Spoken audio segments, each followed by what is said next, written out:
Type of energy I'm bringing. All art. I done a lot for people. They ain't done the same for me. You get what you work for. What up, world? My name is Derek Austin. This is episode 3, Creative Hangovers of the Last Call podcast. As an artist, you get burnt out easily, especially doing what you love. And then there's the pros and cons of doing what you love versus doing what you need to do, right? I've been an artist my whole life.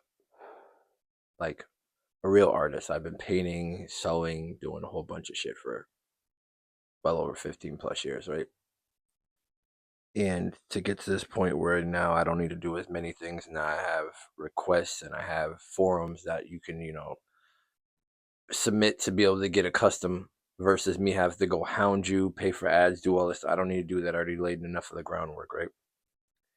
But one thing that you don't realize is that, you get burnt out of this shit. You get burnt out of it. You get burnt out. You get burnt out of doing it day in and day out. You get burnt out.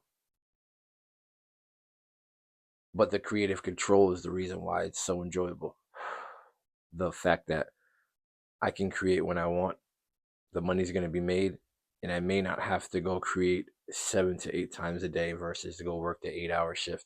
I might be able to create 2-3 things. Like, for example, I made a website last week, made enough money for the week. Could I have made more? Sure, I could have. But at the same time, just looking at it, like how long the process was, just sitting back looking on it like, man, certain things you have to come into this with regulations. You have to come into it with restrictions and boundaries so that you don't get overworked and then you get what is worth, what is equatable, you know what I mean? Because if I do a whole bunch of work for you and you want to pay $100, I feel like, maybe you don't deserve that website. Maybe, that's not part of the deal. But at the same time, sometimes when you make those deals, you kind of got to, man up behind that deal. That's why you don't make those deals. You sit there and you assess the job and you do the research to be able to know exactly what the pricing is and to be able to know what your worth is in this situation, right? But like now that I'm older, now that all this AI is out, I have friends that don't come to me anymore for creative work. They just go to AI. The problem is if you want to spend $20 to have, artificial intelligence do whatever to your photos and not have you looking the same after 5 attempts, hey, that's up to you. But just know that, when you work with the actual individual, it's easier for revisions. It's easier to revise it and get exactly what you want versus you burning yourself out not knowing about layers and not knowing about certain colors and the contrast and bokeh and knowing these type of things are the reason why when you just get on there and do that shit artificially, you just get the results that you get. Yes, sometimes it does good work, but at the same time, it could change one thing that changes everything.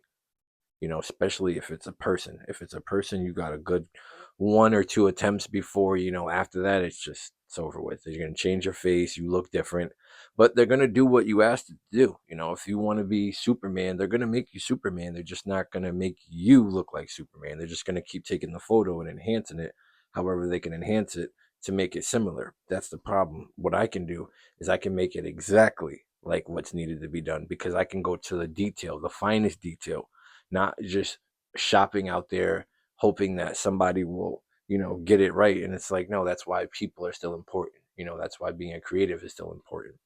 And, you know, at, for me, I think diving into other, mediums works it all out, like balances it all out, right? I used to do a lot of music related things, graphics, videos, editing. And then, I started to get into things like web page design, more intricate, but you get more fulfilled out of the job. You do more, you see more, you see your work, constantly over and over be utilized. Now that is a lot more lucrative, profitable, and it's a lot more fulfilling. But at the same time, you can get burnt out doing that every day. You can get burnt out doing that every day, and sometimes you need to digress how much work you take in versus how much work you're willing to put in. You know, that matters right there.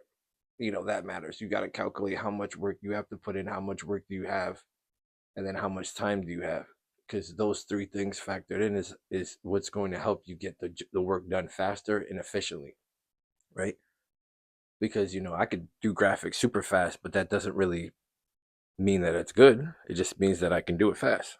So after a while, when you get to this point where you've made enough money doing this stuff, and you became a content creator like me, now I can do other things and filter in other things, because I want to start a network, and I'm starting a network called the Derek Austin Network, and that is going to be based on just media, music, art, fashion, all these type of things, right?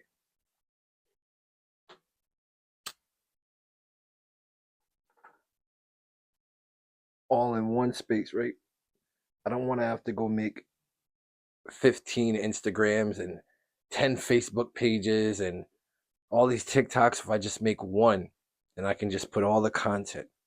There's other content that I don't release that I'm ready to release, just public interviews, uh, a talk show thing that I have coming out, and a music segment type of deal. Like this is just one percentage of what's really going on, and it's just one person, two kids, a wife, and my own life tribulations. I'm still making it happen for me. I'm still making it happen for the world. I'm still making it happen for whatever purpose this is leading up to, bigger than me. I'm doing it for that. And I would love to do a workshop about how to start this, and what essentials you could use, and how to plan it out, and how to look, all these ventures and different resources. I know where to get them. I know where to get them. Hmm. I can get sponsors. I can get sponsors. But the problem is, I want to stand behind what I'm sponsoring. If I'm just doing it just to have a sponsor, I got to put it into perspective. If I don't have enough viewers to be watching it, what's the point of the sponsor?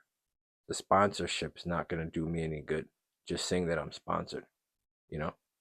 So looking at all the different things that I have, snowballing into it, the podcast is always going to be the podcast. I have guests and I have like segments and cue cards. I have a whole bunch of stuff that I'm ready to get into, but also in the process of trying to move or thinking about moving, and that right there is just another nightmare.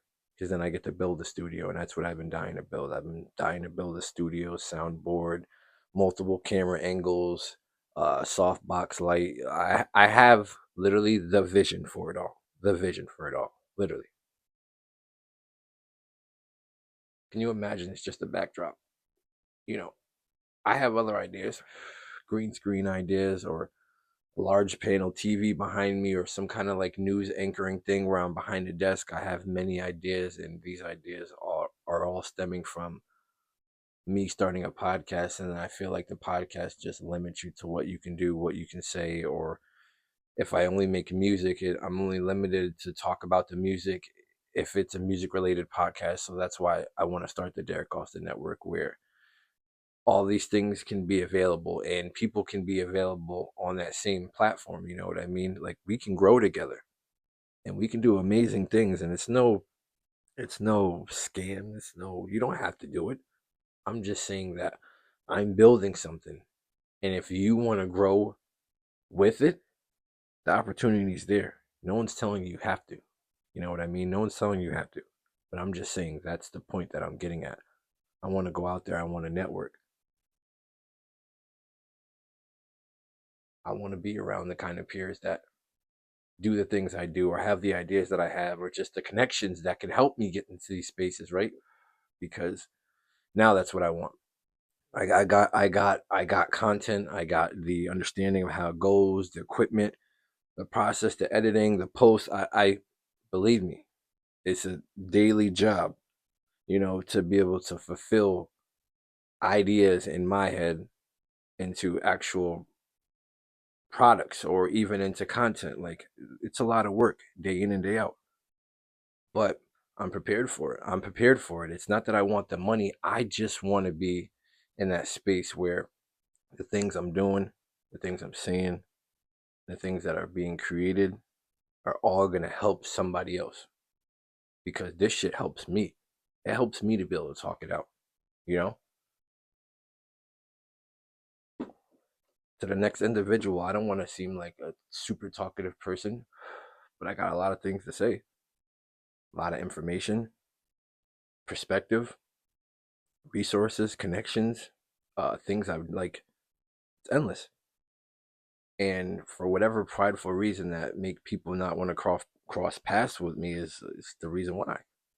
So that's why I wanted to start the Derek Austin Network. That's why I started a podcast, so that people who are around me and the people who know me and the people who knew me, they would understand. And there's moments of relevant connection where you feel like what I'm saying is relatable to you. And that connection right there ties the human together because, a lot of people don't want to show emotion, but when it comes down to it, certain shit, it hits different. And if you have somebody who went through the same thing, you kind of feel like that sense of like a bond pretty much. You could instantly bond over somebody when it comes to trauma, but is it a good thing or a bad thing? That that may not even matter. It just matters that somebody else went through what you went through and has been through what you've been through. Like that's what matters. You know what I mean? And that mattering and is the reason why you meet friends that you've been friends with for 15, 20 years because of these moments right here. And that's the stuff I'm wanting to do. That's the stuff I'm wanting to talk about.